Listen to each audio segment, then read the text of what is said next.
It's the most wonderful time of the year again. Fantasy's back. Bitches.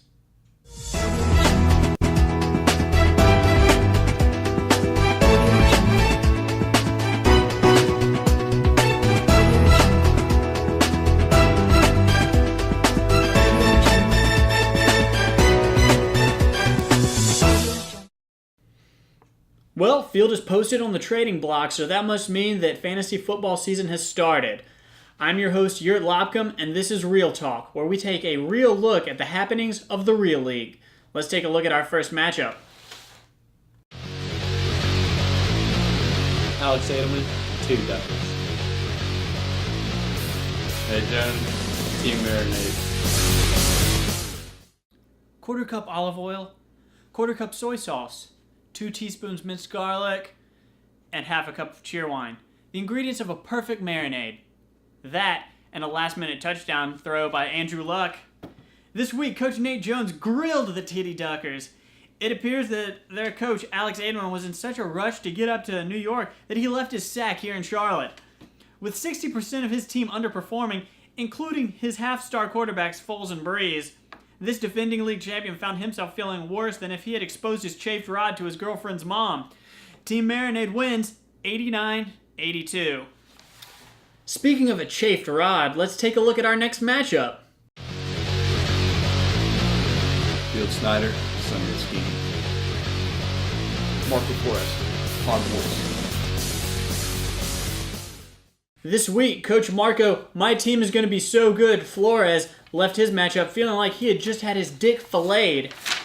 Coach Field Snyder sealed this win with big performances from his stud QB running back combo of Mark Ingram and Jake Locker, who is a top 32 quarterback. They each pulled in double-digit tail this week, while deuces were wild on Marco's team this week as 3 of his 8 underperforming players put up only 2 points. It was this performance that arguably helped Marco land the 3rd lowest performing team this week, labeling bitch number 3. The Truth starts the season off right with a 62-83 loss to the Sunday Scheme. Now let's take a look at the matchup between the other Uptown boys. Tanner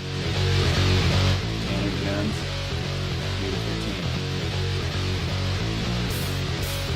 Hank Patterson, LA Gold. Week 1 was high scoring for coaches Tanner Jones and Hank Patterson. Big performances to mention came from the Houston defense, which put up the most points out of any defense at 24. Matt Ryan also had an incredible game with 27 points. New Orleans is still cleaning up his touchdown spooge. But, however, both teams' tight ends failed to perform, and Hank and Tanner ended up canceling each other's tight end position out with 0 points. However, in the end, the LA Golds proved that no matter how dated and arguably no longer relevant in pop culture their team name is, their team is still relevant in the real league.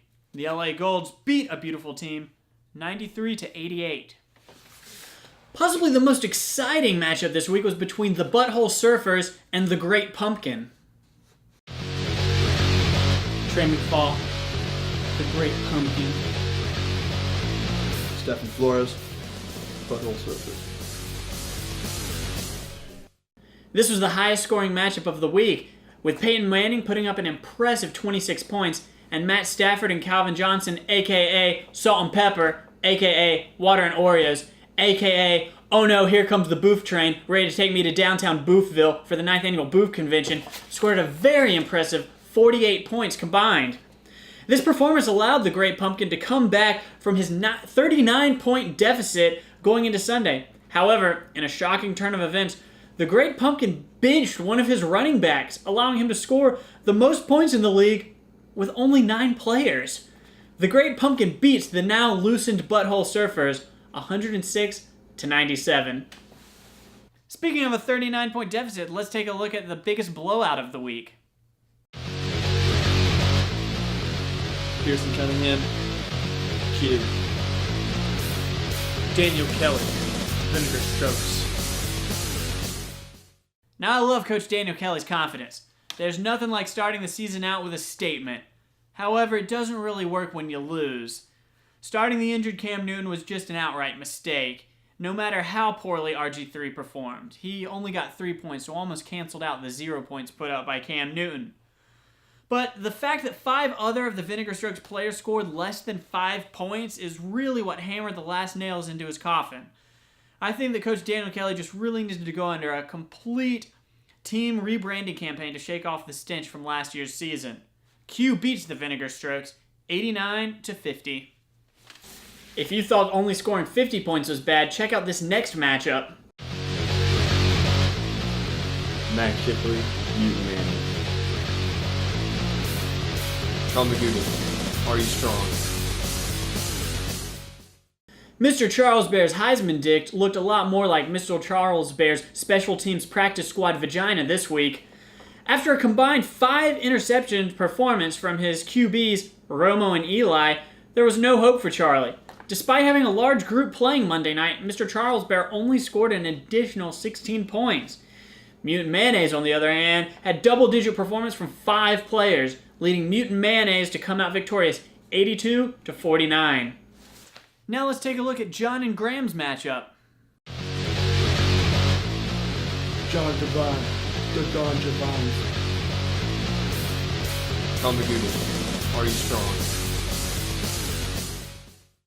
Unfortunately, this week didn't favor John, the big spender, Divine. Le'Veon Bell did blow up, as well as John's $11 kicker. That's right, an $11 kicker, as in 11% of the entire fab budget for the entire season. Cody Parker may have earned his stripes with scoring the second most points by a kicker this week, but I just still can't back up spending $11 on a kicker, John. Come on! Coach Graham McGugan did have a great 22-point performance from Roethlisberger and Flaccid combined, as well as 18-point performance from the 49er defense. But in the end, Reggie Lemouf beat the Don Javines 73-66. That's it for our show for week 1. I hope you enjoyed it. Stay tuned for more Real Talk, and until then, keep it real.